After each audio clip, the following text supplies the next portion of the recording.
Hello everyone. तो आज के वीडियो में हम बात करने वाले हैं मैथ के एक बिल्कुल बेसिक रूल की, और वो है रूल ऑफ पावर्स की।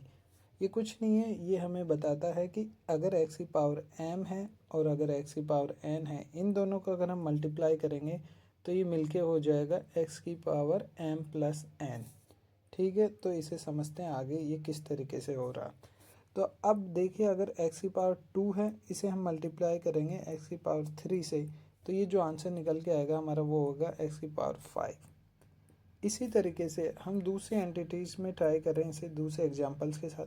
अगर x की पावर 5 है, इसे मल्टीप्लाई करता हूँ मैं x की पावर 3 से, तो ये x की पावर 8 हो जाएगा। मुझे लगता है आप में से ज़्यादातर को ये बेसिक चीज़ पता होगी। तो आज के वीडियो में बात करने वाला हूँ जो कन्फ्यूजन करने के लिए जो सेक्शंस हैं या फिर जहाँ हम इसका यूज करने वाले हैं। तो पहली जो कन्फ्यूजन हमें होता है वो ये कि अगर x की पावर 5 डॉट x की पावर 3 8 हो रहा है और x की पावर 5 प्लस x की पावर 3, तो ये x की पावर 8 क्यों नहीं होता। ये गलत होता है। इसकी वजह ये है कि जब भी हम पावर्स को एक साथ लिखते हैं तो ये ऐड होती है, और जबकि यहाँ टू डिफरेंट फंक्शंस हैं, टू डिफरेंट वैल्यूज़ है जिन्हें हम एक साथ ऐड करके एक तीसरे टर्म में यूज करना चाह रहे हैं, जो पॉसिबल नहीं है। हाँ, अगर यहाँ पे ये होता x की पावर 5 प्लस x की पावर 5, तो ये ऐड हो सकता था, तो ये होता 2x की पावर 5। इसी तरीके से अगर x की पावर 3 प्लस 4x की पावर 3 होता तो इसे हम लिख सकते थे 5x की पावर 3। ठीक है, आगे बढ़ते हैं। अब इसका जो सबसे पहला यूज करने वाले हैं हम, यूजेज हैं इसके कुछ डिफरेंट, तो उनमें पहले वाला है सिंप्लीफाई। अगर एग्जाम्पल से समझते हैं, अगर x की पावर 14 है, इसे हमें दो बेसिक की पावर 14 के सम में, तो इसे लिख सकते हैं x की पावर 6 डॉट x की पावर 8। ऐसा कोई भी सम जो इसे x की पावर 14 बना रहा है, ये माइनस तक में जा सकता है। फॉर एग्जांपल, यदि x की पावर 16 है, ये माइनस हो रहा है, तो हमें यहाँ करना पड़ेगा एक ऐसा सम जो इन दोनों को मिला के यहाँ जो वैल्यू आएगी, ये वैल्यू और ये दोनों इक्वल हो। तो 14 होने के लिए हमारे पास -16 प्लस इस वैल्यू को एक बार के लिए a मान लें, तो a हो जाएगा 14 माइनस 16, ये उधर जाएगा तो प्लस हो जाएगा, तो a की पावर 30। तो इसे हम लिख सकते हैं x की power 14 is equal to x की पावर -16 डॉट एक्स की पावर 30। ठीक है, ये था इसका पहला यूज। एक बार के लिए साइड में कर देते हैं, आगे बढ़ते हैं। अब इसका जो दूसरा यूज करने वाले हैं वो x में मल्टीप्लिकेशन में करने वाले हैं।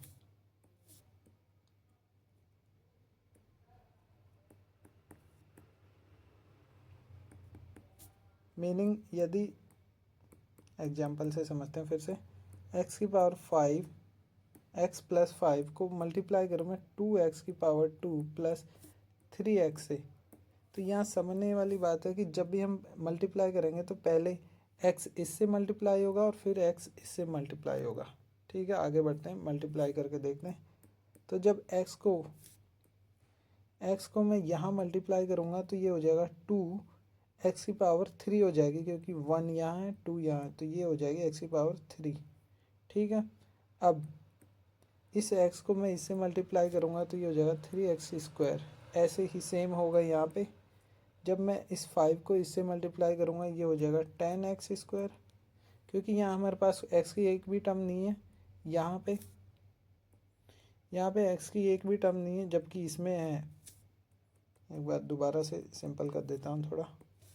x की पावर 5 को जब मैं इससे मल्टीप्लाई करूँगा तो ये 5 2 से मल्टीप्लाई होगा सीधा सीधा, तो ये हो जाएगा हमारा 5 2 से 10 और x²। अब जब ये वाला x की पावर 5 को मैं इस 3x से मल्टीप्लाई करूँगा तो ये हो जाएगा 15x, क्योंकि यहाँ इसके आगे 5 के आगे कुछ भी नहीं है, जो x की टर्म है वो यहाँ पे अवेलेबल नहीं है। देखिए एक बार के लिए,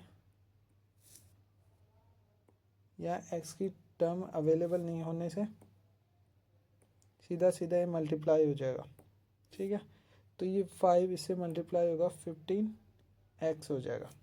तो ये यूज़ था हमारा सेकंड, कि जहाँ हम पावर्स को डायरेक्ट मल्टीप्लाई करते हैं। आगे बढ़ते हैं। इसका एक और जो रूल आता है सॉल्विंग इक्वेशंस में यूज होता है। इक्वेशंस में इसका मतलब ये एक्स की पावर a एक्स की पावर b को जब मल्टीप्लाई करेंगे तो एक्स की पावर a प्लस b होगा। तो एक एग्जांपल से समझते हैं इसका यूज कैसे होता है। जब एक्स की पावर 7 हो डॉट, यहाँ एक्स की पावर a है और ये एक्स की पावर 12 है, तो यहाँ पे जो a आएगा वो हमारा होगा 7, इसमें प्लस हो जाएगा इज इक्वल टू 12। तो जो a निकल के आएगा वो होगा 12 माइनस 7, जो कि हो जाएगा 5। इसी तरीके से आगे बढ़ते हैं हमारे यूजेस में। एक बार दोबारा देख लो, हमने कुछ नहीं किया यहाँ पे। एक्स की पावर 7 और एक्स की पावर a थी, एक्स की पावर 7 और a थी। हमारा रूल कहता है इन दोनों का सम इक्वल होगा दूसरी तरफ के पावर्स के। तो यही किया हमने, 7 और a को प्लस कर दिया जो 12 के इक्वल था। आगे बढ़ते हैं। जो हमारा सबसे ज़रूरी यूज होने वाला है वो है कॉमन फैक्टर। कॉमन फैक्टर, मान लीजिए आपके पास इक्वेशन है एक्स क्यूब प्लस 5x की पावर 4 3x स्क्वायर। अब इसमें कह दें आप कॉमन लीजिए एक्स स्क्वायर, तो एक्स स्क्वायर कॉमन लेने के लिए क्या होगा, ये एक्स की पावर 3 है, इसमें से -2 हो जाएगा, प्लस 5x की पावर 4 है, -2 हो जाएगा, 3x की पावर 2 -2। तो इसको आगे करते हैं। ये एक्स की पावर स्क्वायर हो जाएगा, ये 3 - 2 एक्स की पावर 1 प्लस ये 5 यूं ही रहेगा और एक्स में 4 - 2 2 और ये एक्स की पावर 3, पहले ये 3 हो जाएगा और फिर ये एक्स की पावर 2 - 2 एक्स की पावर 0 आ जाएगी। और एक्स की पावर 0 का मतलब, यहाँ एक्स की पावर 0 का मतलब 1 हो जाएगा। ठीक है, वापस से आगे बढ़ते हैं। तो जो कुछ हमारा फाइनल सॉल्यूशन आएगा वो ये एक्स की पावर 1, जिसे हम लिखने की ज़रूरत भी नहीं है, प्लस 5x स्क्वायर प्लस 3। ये तो आज के वीडियो में हमने 3-4 चीज़ें देखी एक्स की पावर के रूल्स के यूज में। रूल ऑफ पावर, जो सबसे पहला फैक्टर था